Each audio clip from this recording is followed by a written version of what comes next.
Good morning students. मैं doctor Vijendra Singh Tanwar, associate professor in English और वर्तमान में मैं राजकीय महाविद्यालय गुड़ा में पदस्थापित हूँ।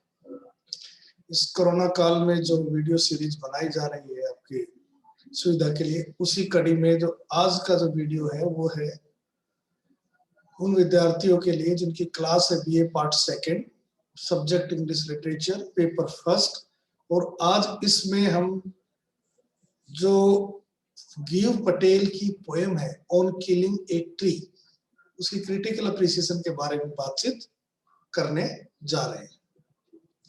Give Patel well known name है इंडिया के अंदर, कंटेम्प्रेरी इंडियन राइटर है और बहुत ही फेमस इंडियन पोएट के साथ प्ले राइट भी है। प्ले राइट में ड्रामेटिस्ट, उन्होंने नाटक भी लिखे हैं। He belongs to a group of writers who have subscribed themselves to the green movement। यानी कुछ लेखकों ने मिलकर एक ग्रीन मूवमेंट नाम का एक अभियान चलाया, उसमें वो शामिल है। क्या है ये green movement? It involves in an effort to protect the environment, यानी पर्यावरण प्रेमी है, पर्यावरण को कोई नुकसान न पहुंचे, ये कैसे इसको हम रक्षा कर सकते हैं, इससे संबंधित है। और ये जो पोएम लिखता है उसमें भी इसकी जो चिंता है नेचर को लेकर और आदमी की जो क्रूएल्टी है उसको एक्सपोज करता है अपनी कविताओं में। इसकी जो काफी रचनाएं हैं उसमें उसकी एंथोलॉजी जिसका टाइटल है पोएम्स, जिसको कि निशिम एजकिल ने 1966 में लॉन्च किया था। फिर उसकी हाउ डू यू विथस्टैंड और बॉडी 1976 में पब्लिश हुई। मिरर 1991 में, और उसने जो नाटक लिखे हैं उनके नाम है princess Savska and mister Behera. Mumbai में वर्तमान में रहता है, अभी जीवित है, कंटेम्प्रेरी में समकालीन है और अपनी दवाइयों की जो भी है उसको प्रैक्टिस करता है। पेंटर भी है, यानी कह सकते हो वर्सेटाइल जीनियस है, ऑलराउंडर है। और one of the contemporary Indian artist है। He has been part of exhibitions around the world, अपनी एग्जीबिशन प्रदर्शनियों में लगाता रहता है। अब आते हैं पोएम के बारे में। The poem on killing a tree, ये गिव पटेल की एंथोलॉजी जो संग्रह है जिसका टाइटल मैंने बताया पोएम्स 1966 में जो प्रकाशित हुई थी उससे ली गई। ये जो पोएम है इट इज ग्राफिक पिक्चर, मतलब पिक्टोरियल क्वालिटी, तस्वीर में वर्णन है आदमी की पेड़ों के प्रति जो निर्दयता है, क्रूरटी है उसका। पेड़ का मतलब नेचर से है, ये उसका प्रतीक है। पेड़ यहाँ पर नेचर का प्रतीक है। The poet gives us step by step instructions how to kill a tree and makes us realize that killing a tree is akin to murdering a human being। कि एक पेड़ को कैसे खत्म करना चाहिए, एक कदम बताता है और ये भी बताने की कोशिश करता है कि एक पेड़ का काटना एक मर्डर के समान है, कत्ल के समान है। It also refers to the destructive nature of humans and indestructibility of nature। मतलब आदमी का स्वभाव विनाश करना और प्रकृति अपने आप को बताती रहती है, बनाती रहती है। The general theme of the poem is man's cruelty to nature and the destruction of trees। जैसा कि हम देखते हैं आज के युग में पेड़ काटे जा रहे हैं, जमीन तैयार की जा रही है, नई नई बिल्डिंगें बनाई जा रही हैं, सिटीज बसाई जा रही हैं, तो नेचर के साथ अन्याय हो ही रहा है। The poet uses a sarcastic tone, sarcastic कटाक्ष के अंदाज में to explain how a tree has to be uprooted from its source for it is to be killed। मतलब कत्ल करने के लिए यानी समाप्त करने के लिए एक पेड़ को अपने जगह से कैसे अप्रूट किया जाए, अप्रूट को जड़ से उखाड़ कर रखा जाए। The tree grows by absorbing years of sunlight। पेड़ कैसे बढ़ाता है? सालों साल सूर्य की रोशनी लेता है, हवा लेता है, पानी लेता है। तो केवल एक हैकिंग या चोकिंग मतलब कोई धारदार या पहले काटने वाले कुल्हाड़ी से मारने से जो खत्म नहीं होगा, बल्कि उसके लिए वो तरीका कवि बताता है, सिंबल है। The tree is a symbol of Mankind. अब इसके इनडायरेक्टली या इसके अंदर हिडन जो लेटेंट मीनिंग है वो मैनकाइंड का प्रतीक है। He says that human life is not so easy to and if we cut fingers or the skin, मतलब आफ्टर कोई भी इंजरी हो जाए और then we do not die, it is the heart that should be cut out, दिल निकालना चाहिए जब मरेगा। This is the main theme of the poem and the poem is very short but it slashes out scare in our minds, लेकिन बहुत अच्छा impression हमारे दिमाग पर इस थीम को लेकर छोड़ती है। अब कविता की बात करें, in the poem the poet wants to say something about the cutting of trees, पेड़ों को काटने को लेकर कुछ कहना चाहता है। The poem begins with the poet stating that it takes a lot of doing to kill a tree, पेड़ इतना आसानी से कत्ल नहीं होता बल्कि बहुत कुछ करना पड़ता है। He seems to be comparing it to the life of human beings, पेड़ की और मानवता की तुलना करता प्रतीत होता है। He says that just like stabbing a human with a knife, मतलब आपने किसी को चाकू भोंक दिया, काट दिया, may not lead to death, उसे डेथ न हो। The tree cannot be killed by merely attacking with an axe, केवल कुल्हाड़ी से इस पर आक्रमण करने से पेड़ कटता या खत्म नहीं होता। It takes a lot of time, बहुत समय लेता है। The poet explains that the tree has grown slowly over the years by feeding on the earth, as absorbing water, getting nourished by the soil. It has also absorbed sunlight, oxygen for many years. मतलब सालों साल oxygen लेके हवा, पानी, धरती में लेकर जब पेड़ बढ़ता है। लेपरस हाइड, राइट, स्किन से यहाँ पर उसकी छाल, पेड़ की स्किन सेंस में, refers to the discolored bark of the trees which resembles a leper skin and where small leaves start growing. इसका इंग्लिश में मीनिंग है। The poet speaks about the life of a tree by implying that just like we humans go through various stages in life from childhood to adulthood, बचपन से adult तक पहुंचने में कई stages से आदमी गुजरता है।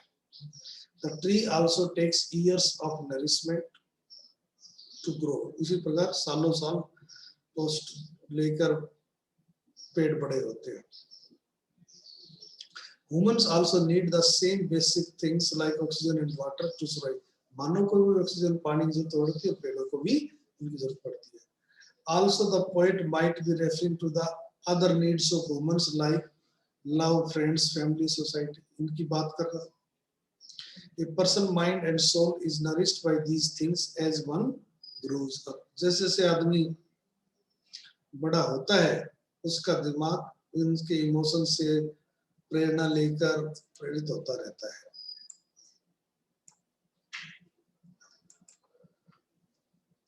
केवल the mere act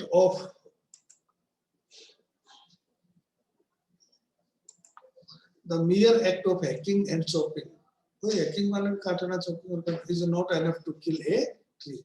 The tree endures all the pain but continues to live as it heals over time. समय के साथ हेल्दी हो जाता है, हील का हेल्दी बन जाता है, पुनः उसी स्टेज में आ जाता है। The bark which has been chopped will heal itself. जो छिलके हम काट देते हैं ऊपर का उसका पेड़ का उतार देते हैं वो फिर अपने आप ठीक हो जाता है। And the trunk of the tree near the ground will give rise to new green twigs. नीचे से फिर नए नए हरी branches टहनियाँ लगने शुरू हो जाती हैं, and small branches which may grow to their former size again. Even humans continue to live despite injuries or amputation of their limbs. कोई अंग कट जाए या कुछ नुकसान हो जाए तो भी आदमी जीवित रहते हैं। They go through a lot of pain and suffering, but get healed as time passes and continue to live. Pain होता है, सब कुछ होता है, लेकिन समय के साथ साथ सब सुधर जाता है। To kill a tree, one has to attack the roots of the tree. पेड़ की जड़ पर अटैक करना पड़ेगा by pulling it out of the earth, पेड़ को जड़ से निकाल धरती से। That is the source of its existence. जड़ का मतलब जो जमीन है वो क्या, उसकी सोर्स ऑफ एग्जिस्टेंस है। Has to be destroyed by taking it out of its place by security and stability. जहां पर सिक्योर और स्टेबल रहता है वहां से उसको निकालने की आवश्यकता होती है, तभी पेड़ खत्म हो सकता है। The root should be tied with a rope and pulled out entirely from its safe place below the earth, or it should be snapped out of the air. मतलब उस जड़ जो जहां पर पेड़ सुरक्षित है, स्टेबल है, आराम से रह सकता है, उसको रस्सी से बांध कर या कैसे भी उसको निकालना वहां से हमें जरूरी है। मतलब ये कि जब से पेड़ जड़ की रहेगी तो फिर ऊपर से कटने के बाद फिर फूट के आ जाएगा, फिर ग्रो हो जाएगा।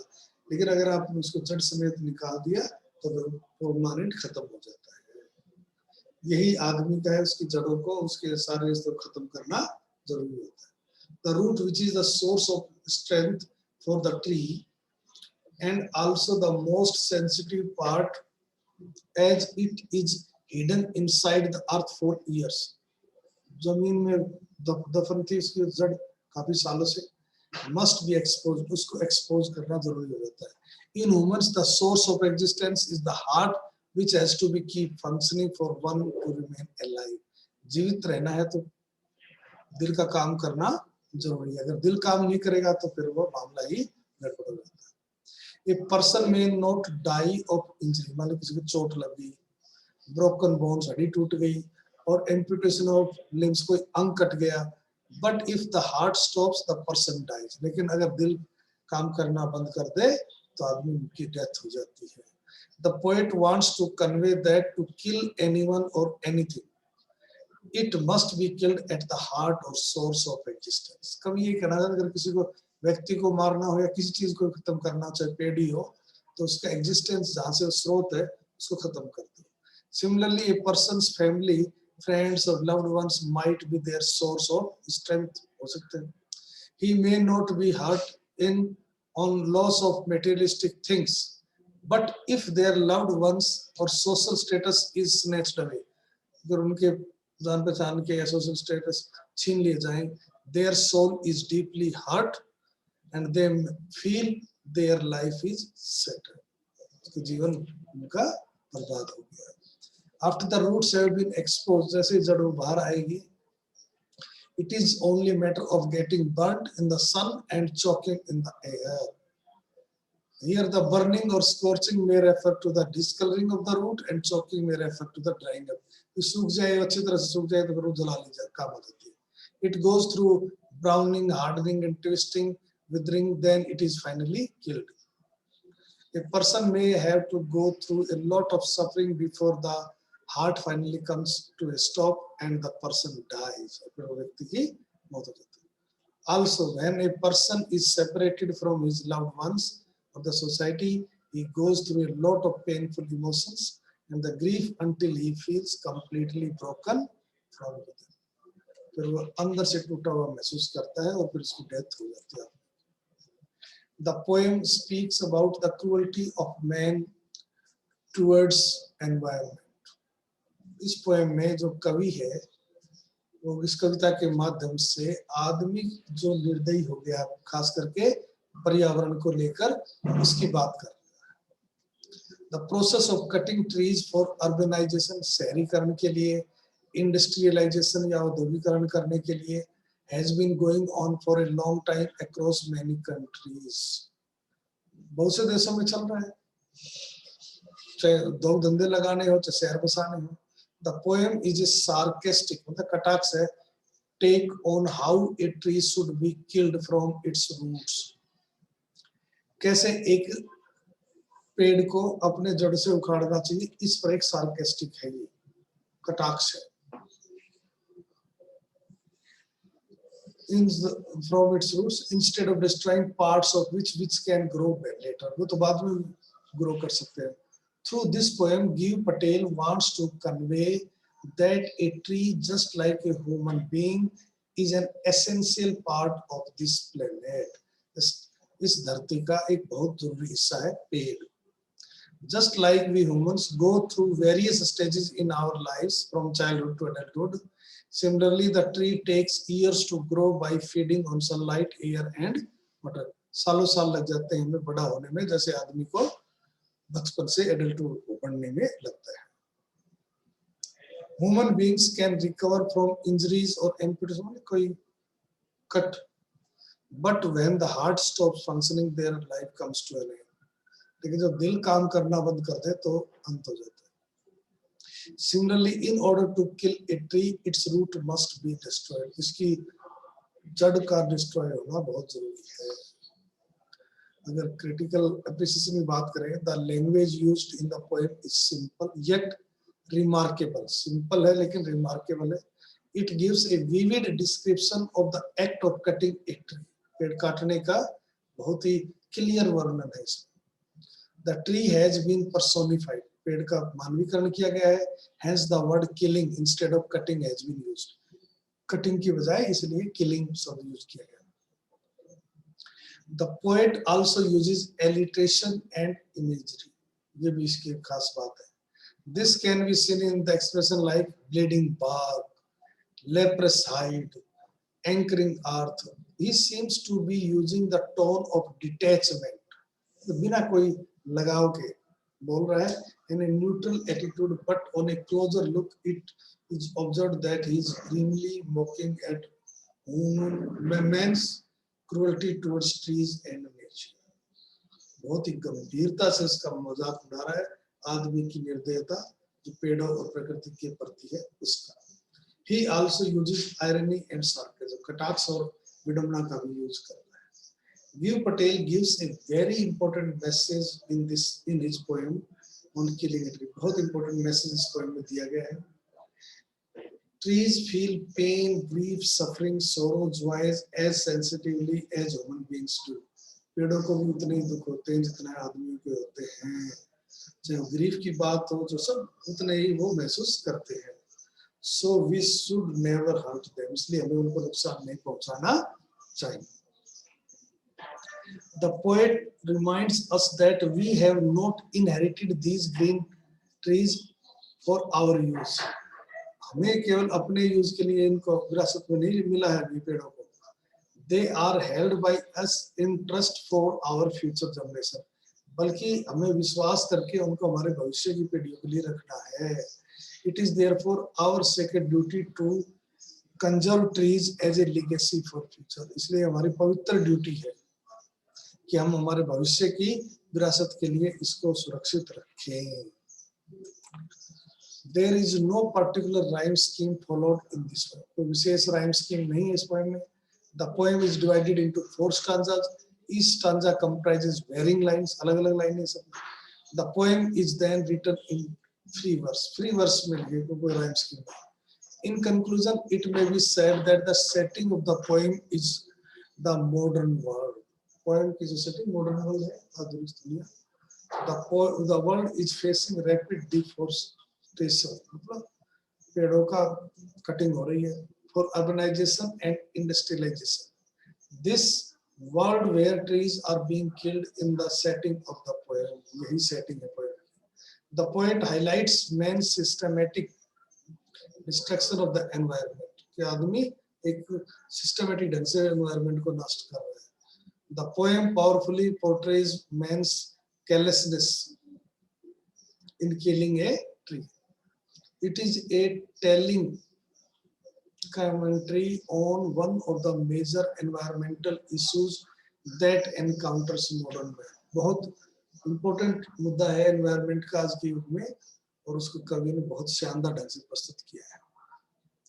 On a figurative level, the poem may also mean that to kill a tree or anything else, पेड़ हो या कुछ भी काटना हो, समाप्त करना हो, for example, a bad habit, it must be destroyed at the heart.